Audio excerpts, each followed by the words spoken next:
নগাঁও বিশ্ববিদ্যালয়ৰ কৃষ্ণকান্ত সন্দিকৈ মুক্ত বিশ্ববিদ্যালয়ৰ অধ্যয়ন কেন্দ্ৰত নামভৰ্তি সম্পৰ্কীয় সজাগতা সভা। কৃষ্ণকান্ত সন্দিকৈ মুক্ত বিশ্ববিদ্যালয়ৰ নগাঁও বিশ্ববিদ্যালয়ৰ অধ্যয়ন কেন্দ্ৰত শনিবাৰে নামভৰ্তি সম্পৰ্কীয় সজাগতা সভা অনুষ্ঠিত হয়। নগাঁও বিশ্ববিদ্যালয়ৰ ভাৰপ্ৰাপ্ত উপপঞ্জীয়ক ডক্টৰ নৱপ্ৰসাদ নাথে আঁত ধৰা সজাগতা সভাত মুখ্য অতিথি হিচাপে অংশগ্ৰহণ কৰে কৃষ্ণকান্ত সন্দিকৈ মুক্ত বিশ্ববিদ্যালয়ৰ উপাচাৰ্য ৰাজেন্দ্ৰ প্ৰসাদ দাসে।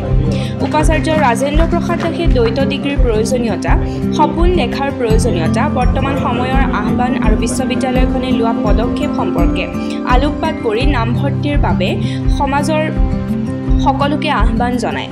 নগাঁও বিশ্ববিদ্যালয়ৰ উপাচাৰ্য ডক্টৰ হিতেশ ডেকাৰ তত্বাৱধানত আয়োজিত এই সভাখনত আদৰণি ভাষণ প্ৰদান কৰে বিশ্ববিদ্যালয়ৰ পঞ্জীয়ক ধ্ৰুৱজ্যোতি বৰুৱাই। এই সভাত উপস্থিত থাকে কৃষ্ণকান্ত সন্দিকৈ মুক্ত বিশ্ববিদ্যালয়ৰ অধ্যয়ন কেন্দ্ৰৰ দীন প্ৰণৱ শইকীয়া। দীন শইকীয়াই কৃষ্ণকান্ত সন্দিকৈ মুক্ত বিশ্ববিদ্যালয়ে দূৰ শিক্ষাৰ ক্ষেত্ৰত কেনেধৰণৰ সুবিধা প্ৰদান কৰিছে সেই সম্পৰ্কে মন্তব্য আগবঢ়ায়। তেওঁ লগতে কয় যে ডিজিটেল আৰু প্ৰযুক্তিবিদ্যাৰ যুগত শিক্ষাৰ্থীসকলক সকলো দিশত জ্ঞান প্ৰদান কৰিব লাগিব। এই সভাত নগাঁও বিশ্ববিদ্যালয়ৰ প্ৰাক্তন অধ্যক্ষ ডক্টৰ ৰঞ্জিত কুমাৰ মজিন্দাৰ, অৱসৰপ্ৰাপ্ত অধ্যাপক গুণ শইকীয়াকে প্ৰমুখ কৰি নগাঁও বিশ্ববিদ্যালয়ৰ অধ্যাপিকা কৃষ্ণকান্ত ৰাজ্যিক মুক্ত বিশ্ববিদ্যালয়ৰ অধ্যয়ন কেন্দ্ৰৰ শিক্ষক আৰু 2 শতাধিক ছাত্ৰ ছাত্ৰীয়ে এই অনুষ্ঠানত উপস্থিত থাকে।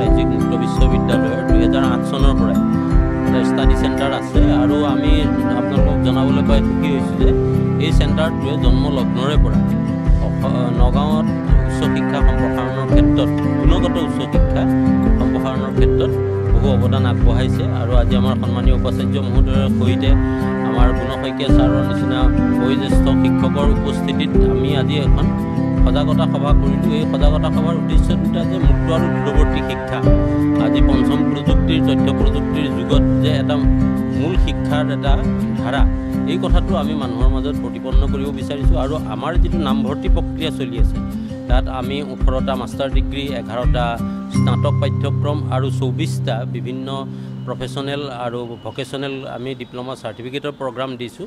এই প্ৰগ্ৰামসমূহ যাতে সকলো মানুহে লৈ, যিকোনো বয়সৰ মানুহে ল'ব পাৰে আৰু আমাৰ নগাঁও ষ্টাডি চেণ্টাৰত তেওঁলোকে নামভৰ্তি কৰিব পাৰে বা ইয়াৰ পাৰ্শ্বৱৰ্তী অঞ্চলতো আমাৰ বহু কলেজত ষ্টাডি চেণ্টাৰ আছে, তাতো কৰিব পাৰে। তেওঁলোকে যাতে অবিৰত শিকনৰ যোগেদি আজিৰ যিটো সময়ৰ কণ্টিনিউৱাছ লাৰ্ণিঙৰ যিটো প্ৰয়োজন বা কণ্টিনিউৱাছ স্কিল ডেভেলপমেণ্টৰ প্ৰয়োজন, এইখিনি যাতে তেওঁলোকে ফুলফিল কৰিব পাৰে, তাৰ কাৰণে আমি অহোপুৰুষাৰ্থ কৰিছোঁ। আৰু এই ক্ষেত্ৰত আমি আমাৰ মিডিয়া বন্ধুসকলক ধন্যবাদ জনাইছোঁ যে আমাৰ প্ৰতিখন মিটিঙতে তেখেতসকলে আহি এই বাৰ্তাটো যে মুক্ত আৰু দূৰৱৰ্তী শিক্ষাৰ যোগেদি যে আমি য'তে আছোঁ, যি কামতে আছোঁ, থাকিও আমি যে সা সুবিধাবোৰ ল'ব পাৰোঁ পঢ়া শুনাৰ ক্ষেত্ৰত, এই কথাটো সকলোৰে মাজত যাতে আপোনালোকে বিয়পাই দিয়াত সহায় কৰিছে, তাৰ কাৰণে আমি ধন্যবাদ জনাইছোঁ। আৰু আমি আশা কৰিম নগাঁও বিশ্ববিদ্যালয়ৰ নেতৃত্বত আমাৰ কৃষ্ণকান্ত সন্দিকৈ ৰাজ্যিক মুক্ত বিশ্ববিদ্যালয়ৰ সহযোগত নিশ্চয় উচ্চ শিক্ষাৰ ক্ষেত্ৰত অসমৰ সকলো বা নগাঁৱৰ সকলো শ্ৰেণীৰ মানুহে যাতে উপকৃত হয়, তাৰ কাৰণে আমি কাম কৰোঁ। आज का जो प्रोग्राम तो बहुत अच्छा रहा। नौगांव स्टडी सेंटर हम लोगों का एक पुराना स्टडी सेंटर है, इसमें बहुत बच्चे एडमिशन ले रहे हैं, लेकिन हमारा ये जो एडमिशन प्रोग्राम चल रहा है ये लास्ट फेज में है और लगभग 20 दिन रह गया। हम बच्चों को कहने आए हैं कि ये जो सुयोग उन लोगों के लिए उपलब्ध है राज्य सरकार का, उस जो सुयोग को उन्होंने उसका फ़ायदा उठाए और आसाम का डेवलपमेंट का साथ ये जो सुयोग उनको बहुत आगे बढ़ने के लिए मदद करेगा।